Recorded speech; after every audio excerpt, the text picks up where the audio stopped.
So the problem that we had is that they stuck us in the middle of a 3-day receive information. So we thought we have to get something so you guys remember us. So we are going to play the game like she said. So you're just going to listen, and the directions are pretty simple. But we want to get to know our audience so that we can kind of tailor what we're talking about as we go along here. So stand up if you are a brand new teacher, first teaching contract ever. All right, you guys can have a seat. Stand up if you're teaching high school. Nice. You guys can have a seat. Stand up if you're teaching elementary. Whoa, look at all that. All right, have a seat. Stand up if you're teaching middle school. Ooh, that's a smaller group. All right, have a seat. Stand up if you're doing something in the district other than teaching. Counselors, family support workers. Very nice. See, these are your support folks. All right, thank you. Have a seat. Stand up if you think behavior management will play a vital role for you this year in Waterloo Community Schools. Nice. Yes. All right, you guys can have a seat. All right, stand up if you believe that all and every student in the Waterloo Community School District can be a leader. Love it. Thank you. Now sit down if you're tired of playing this game. All right, thank you.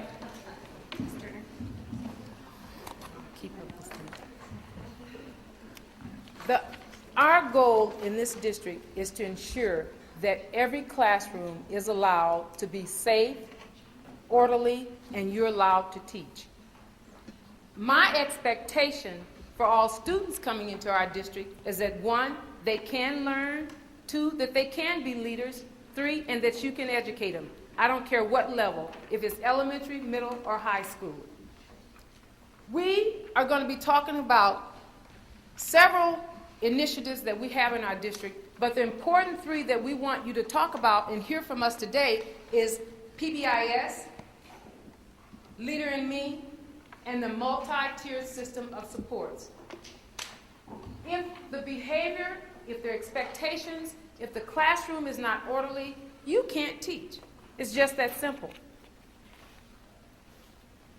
All of us have to work together.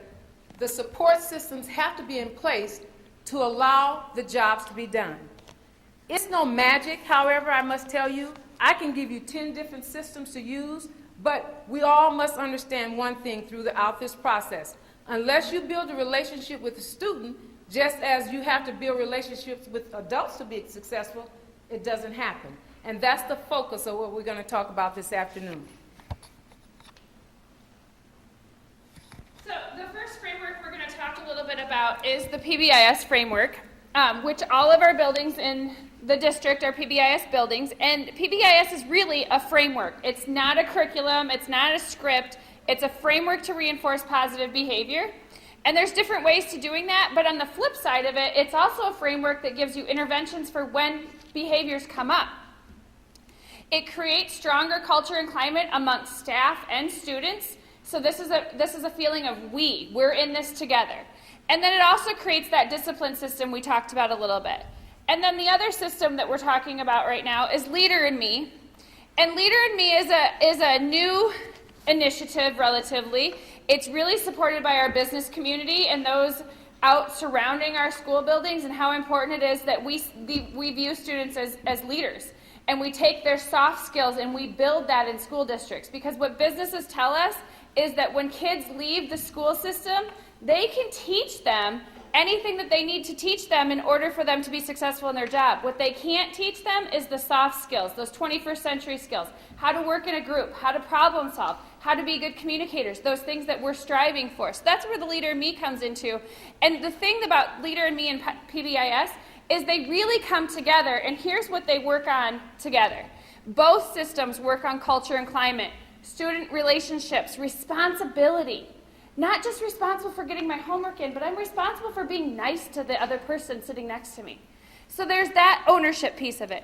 It talks about adult effectiveness, Because this isn't just about students. Adults have to model and intake those things personally into themselves, okay?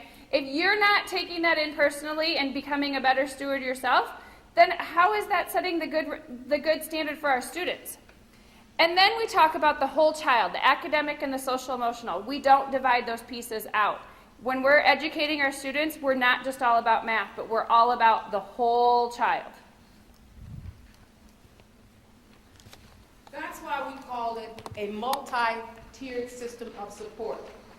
It has to be looking at as an academic system and a behavior system. You've heard and we've talked about the tiered system. Universal supports. Right now, we're saying 80 to 90% of our students will walk in on that bottom tier. But we do have students on that top tier, and that's why we're trying to give you programs, suggestions, ideas of how to work with all students in order to be effective in the classroom setting.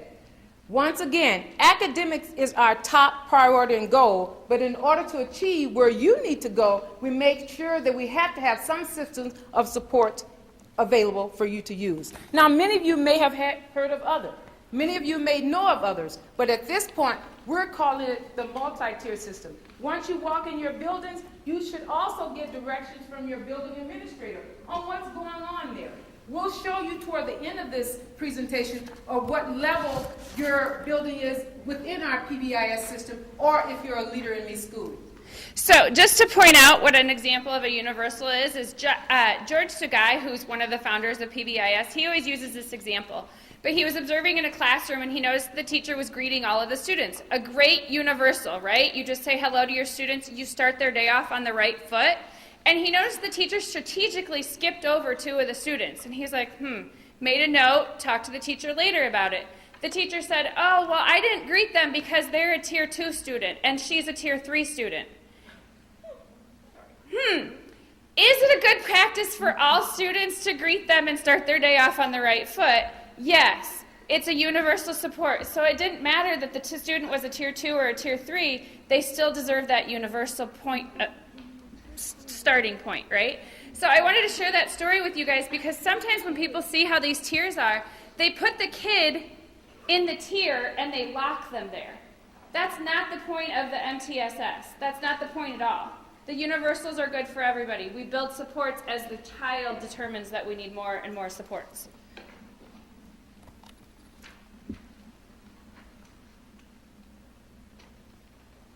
Why do we need positive relationships in the classrooms? Our goal, as I mentioned earlier, student success. You deserve to work in a positive environment. You deserve to know what the discipline data looks like in your school and in your classroom and in the decision-making process. Teachers deserve to teach the lessons that they intend to so that students can learn. But also, students deserve to attend school in a positive environment. Students deserve to get positive attention.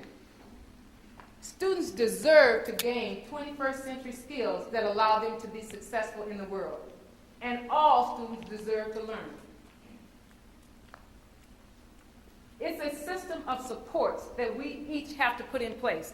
Just as adults, as you were going through your learning life, those supports were there for you, and we need to continue to build on those supports so all students can be successful. Now, traditional versus multi-tiered systems of support. I don't have to tell you, if someone's negative towards you, how often do you go back to them? Even as an adult.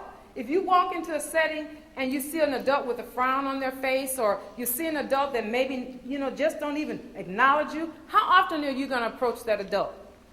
Kids got those same feelings. They do.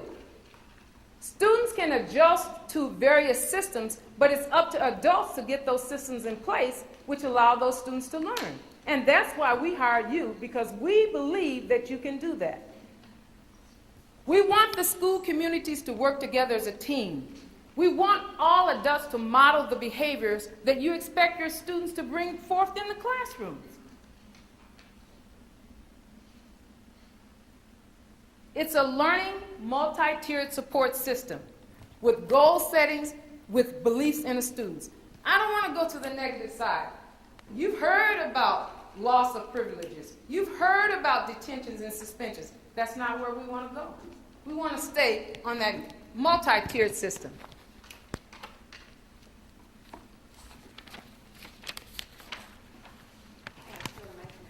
All right, so what do teachers have to do and able to be successful with MTSS and all of our initiatives?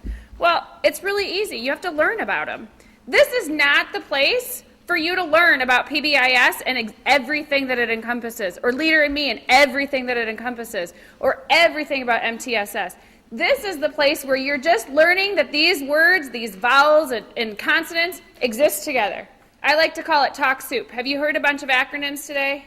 Yes, it's talk soup today, and this is where you're just learning a little bit that these exist in our program, so what you should be doing is maybe taking a note. Hey, I need to talk to somebody about this. It's really important to learn it.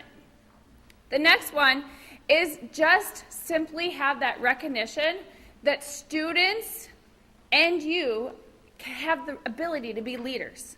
Brand new teachers can lead. The preschool kids walking in on August 19th, or preschool starts a little bit later, but they can also lead. Define, teach, post, and encourage classroom-wide behavior expectations. Include your kids on creating those expectations. Like, what's going to happen in our classroom? Do we want everybody running around? Do we want kids yelling at each other? Do we want people swearing at each other? What are the kids going to say? When they create them, even though you could probably come up with them in their head, they get ownership over it. So you get to allow them to do that. But the thing about that is when they do that, then who reminds them? Like, have it on the wall. If they're young and they're not readers yet, then post pictures. If they're readers, then post the words, but it needs to be up there so you can refer to it often. Monitor and recognize appropriate behavior through active supervision and interactions. We do a survey for the past 3 years with our high school kids. The one thing that they say they want to be recognized on, effort. I don't want my mom to get a phone call when I mess up. I don't want my mom to get a phone call when I'm singing the national anthem at the basketball game. I want my mom to know that I did my best on a test, and maybe I didn't get 100%, but I tried really hard. Effort. Kids want to be recognized for effort. Help students track their own data. How many phone calls do we get in student services at the end of the year from parents and students saying, I didn't realize I wasn't going to get this credit, I didn't know, and how can I get it now? My student has been a freshman for 2 years. They're missing 1 credit to be classified as a sophomore. I want the 1 credit. How am I going to get it? Students should know their data. Kindergartners should know their attendance data. 5th graders should know their science data. Kids need to know their data just as much as you do as their teacher.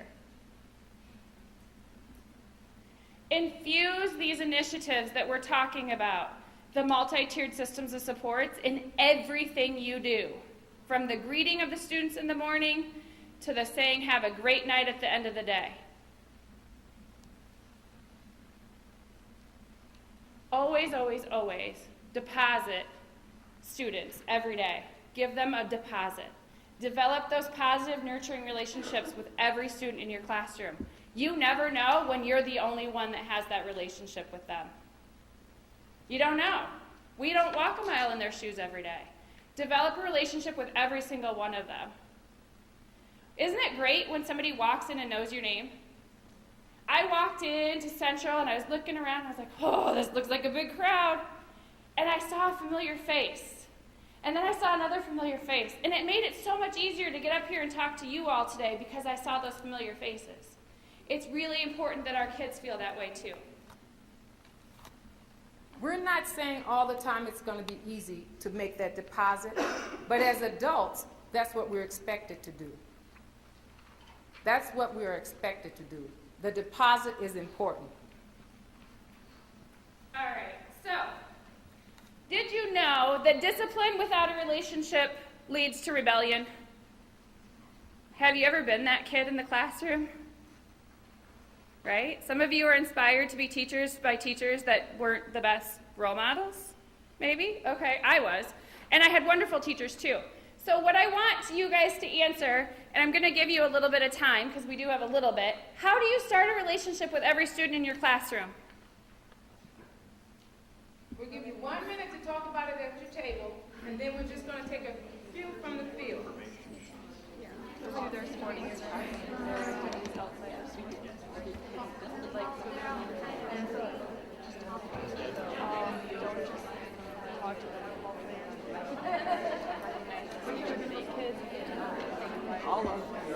was not being paid in high school. My school, you would have been kids. Oh my God. My sister could be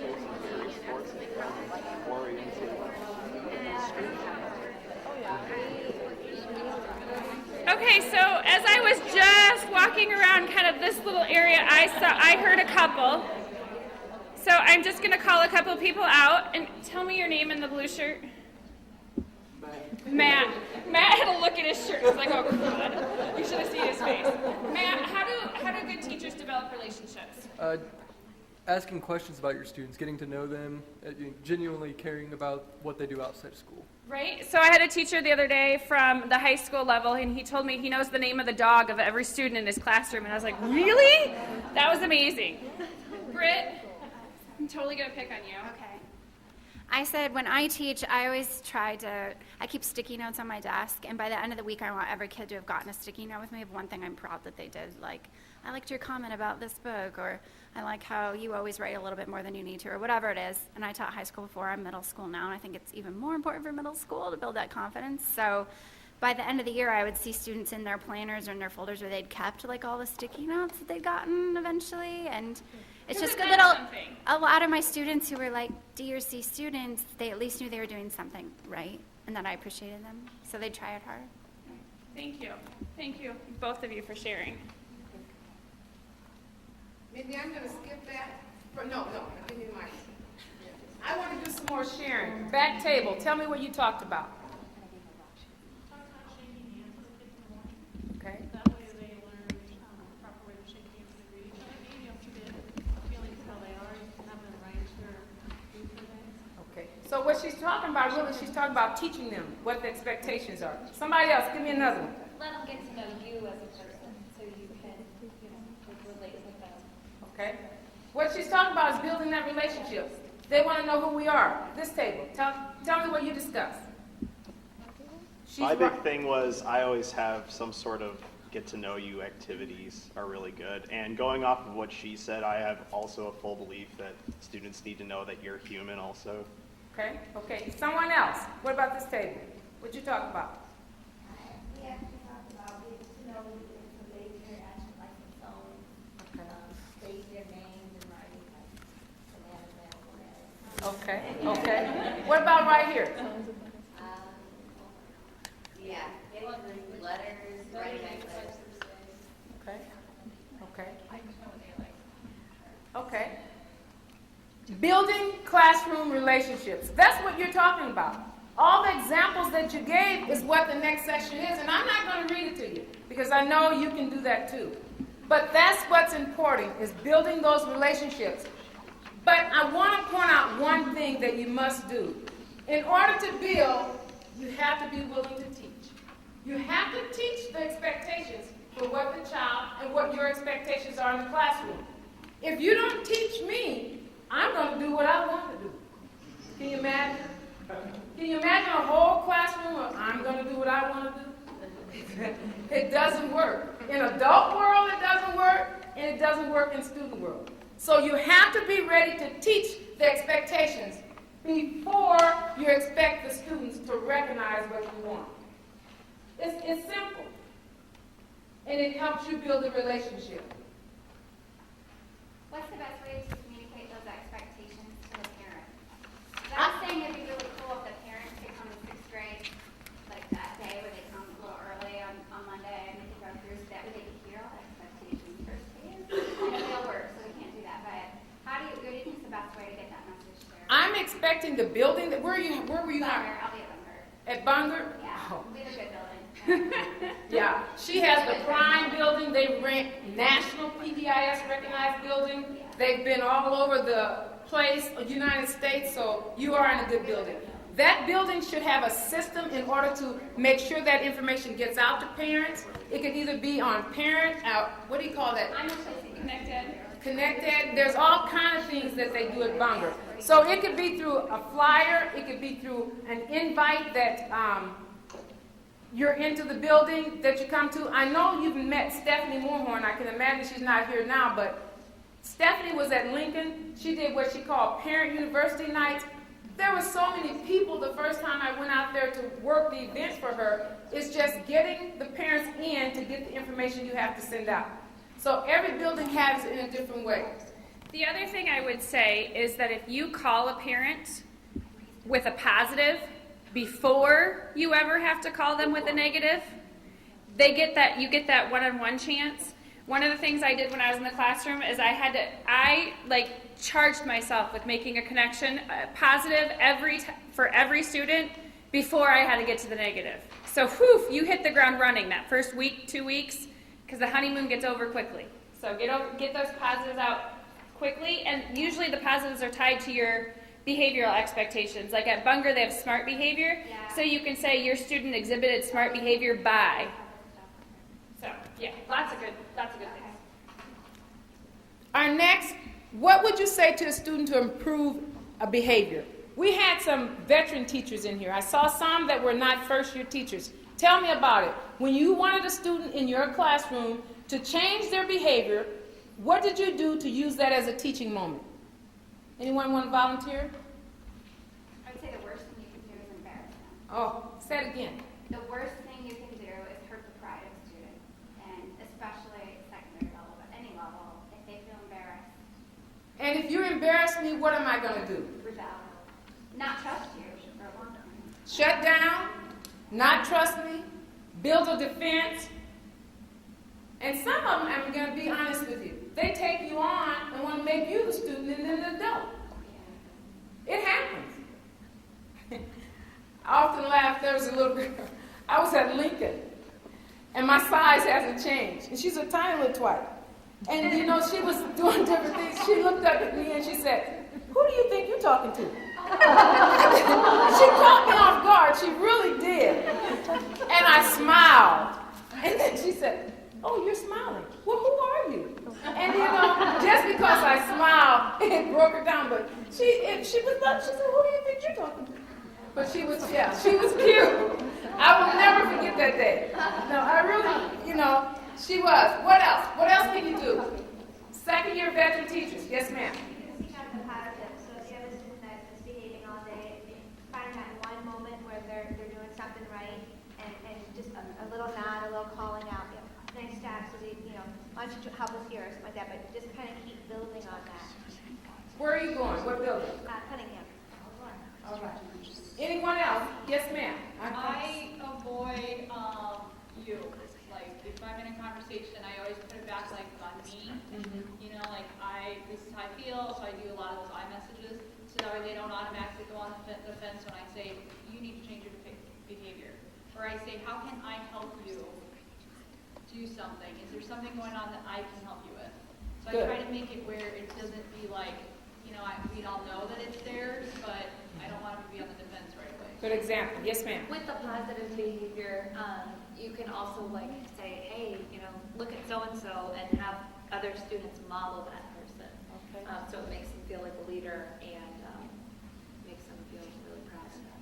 What building are you going to? Blue Henry. Blue Henry. Ma'am, what building are you going to? Oh, Central. Central. Yeah, here. Okay. I saw some other hand over here. Yes, ma'am. I found that when something happens or like a student isn't really following along or doing something in class, that demonstrating instead of jumping to conclusion or being immediately reactionary, maybe just moving on or putting this on the side, going back to them, or you're showing them that you're not going to jump to a conclusion, you're not going to blow up on them, and then other students see that, and then, at least in my experience, that they started doing it too when their classmates started doing things that they were kind of frustrated by. Notice what I did. I relied on my veteran teachers to help us through this exercise. You have those veteran teachers in your buildings. Utilize them. They're ready to share. They can model what's going on and help you work through many situations. I ask you to use your veteran staff in your building, reach out to them when you have an issue. Okay, we're out of time, Mindy. The key to success involves all of us. We work together as a team. When you have a problem out in the building, I have a problem in my office because the parent Julie is going to end up calling me, and I'm coming back out to try and help you get it resolved. So it's not just a one arm. We are a team in this district, and the bottom goal for all of us is to make sure we're successful. Good teaching is what I know you can do, and it's one of the best behavior management tools. Getting your students engaged, building that relationship, listening, you'll see the cues. When they walk in the morning stomping, you know what's getting ready to happen to be a bad day. You know? If they had their head down and sleeping, you know something must have happened. And I'm going to share with you, just like all of us are different, all students are different. And they all come in with different issues. And as adults, we need to build that multi-tiered system of support to be ready to support them. I welcome you to Waterloo Schools. She's leaving you a little cheat sheet. What we've done is put together Leader in Me and PBIS. We talked about being proactive, think win-win, put first things first, making your day successful. I thank you and welcome to Waterloo Schools.